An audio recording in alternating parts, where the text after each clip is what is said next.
Kagurabachi chapter 118 is here, and guys, I did not expect this chapter to play out the way it did. So first up, apologies, I am very late when it comes to uploading this video. I just got back from Japan, so that is why. As far as like when I'll upload these videos, I said it before, I'll say it again. I'll pretty much just upload these videos whenever it's really convenient to me. Sometimes it'll be early, so it might be like a spoiler warning. I'll put spoilers in the title or something. But as far as like a selective date on like, oh, is it Wednesday, Thursday, Friday, Saturday, or Sunday with the official release? I don't really know yet. You know, when it comes to Kagurabachi, it is really just a series that I am enjoying on the side. So I'll just kind of make these videos whenever it feels right. But guess what feels right though? Kagurabachi chapter 118. Read it just now, and it is fantastic. It definitely betrayed all my expectations, more or less. I didn't think that we'd actually get this much dialogue from the guy on the couch, whose name we still do not know, mind you. Nobody once said, hey, Mikaboshi guy, what's your first name? Hey, old dude in the back who's constantly aura farming, what's your name? We know they're from the Mikaboshi Clan, but they're still just mysteries, man. They're still just giant question marks. So we hop into the chapter, and things do not go to hell right away. Of course, Shiba says, hey, please just go home, get out of here. And then this guy says, I'll leave when my business is done.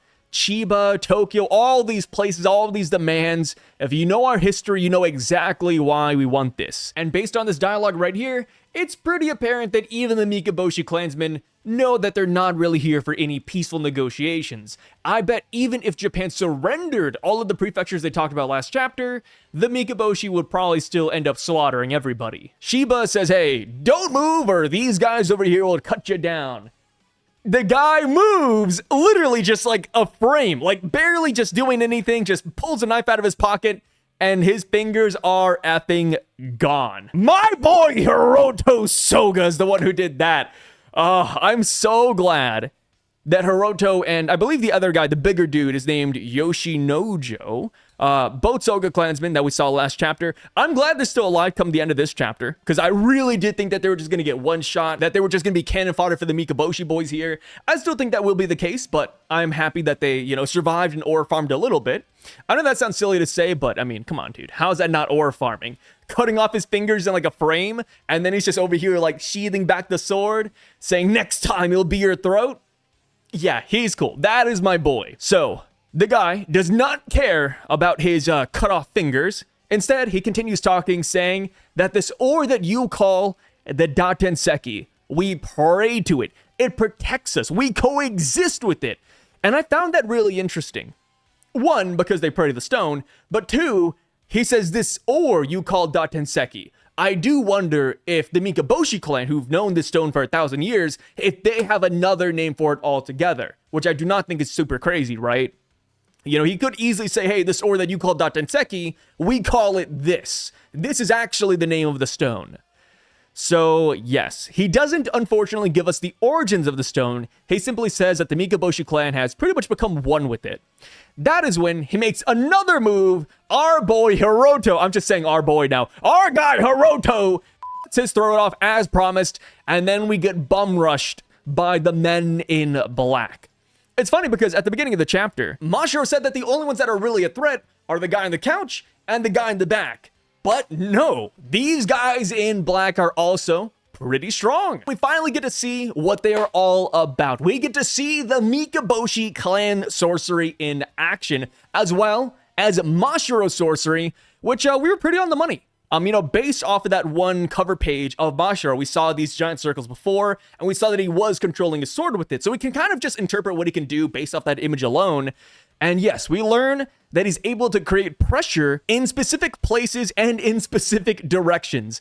Essentially, I kind of view it as gravity-air manipulation control. Maybe that's a bad way to describe it, but I think we all kind of get the gist of it, right? He does this with his hands, and then boom, pressure, gravity, swordplay, it all comes out.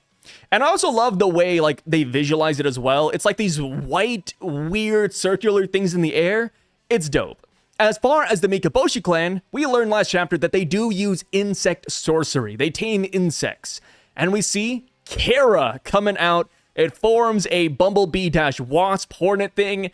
And it kind of reminds me of Piercing Blood from JJK. piercing blood. They put their hands like this, and then boom, you get like a burst of blood that just pierces everything. So Mashiro ends up dodging the piercing attack, and he uses his gravity pressure airwaves to suspend the guy on the ground.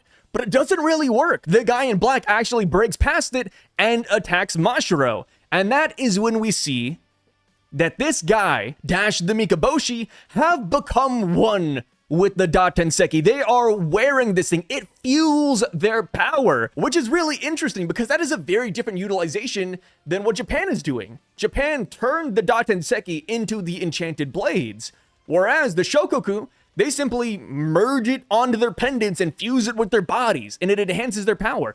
It kind of makes me wonder if current day we'll see people utilize the Datenseki like this. I feel like this way is a lot easier too, right? Instead of melding it into an ore and, merging it with a sword, instead you simply just slap one of those bad boys onto your chest, and then you're pretty much good to go. I doubt it's going to be that simple. I bet that there's machinations behind it that we don't see, but from the looks of it, it's simply a part of their attire.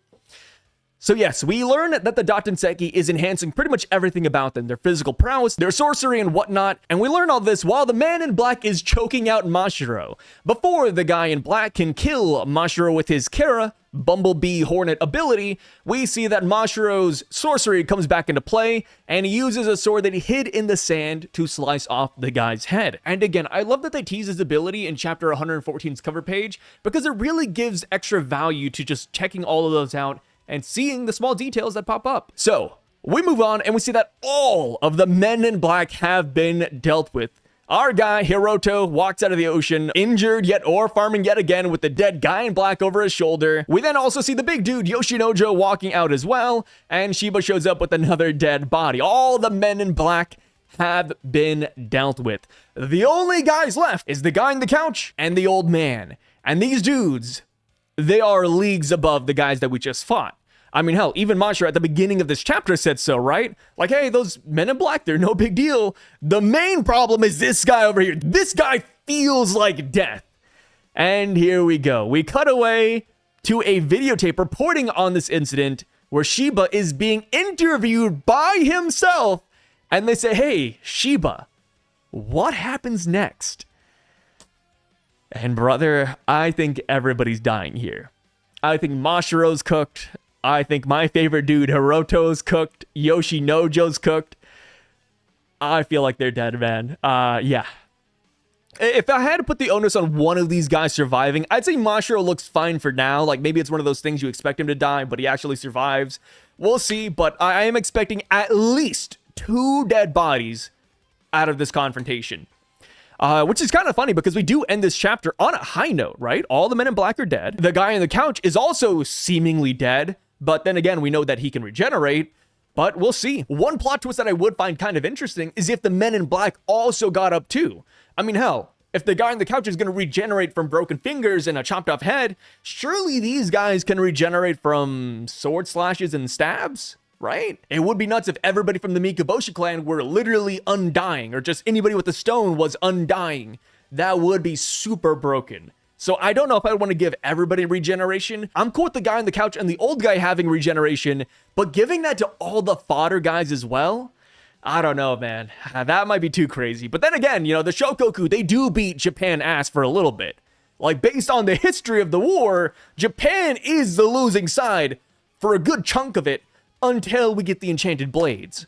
So if they do kick ass and they get back up and they just stomp us, that is just to be expected. Literally written down in the history books, man. But with that being said, that is the end of today's video. Great chapter. Again, very unexpected. I did not expect us to do good at all. But Hokuzono gave us a calm before the storm ass moment here. Let me know your thoughts on this chapter down below, guys. I'll catch you all next week. Again, I do not know when these videos will drop. Could be Thursday-Friday with the leaks. Could be Saturday. Could be Sunday. We will see. If I do drop it early, I will be mindful of spoilers. I'll put spoiler warning or something. But, yeah, that's pretty much it. Catch you guys later. Thanks for watching. Peace out. Stay safe, guys.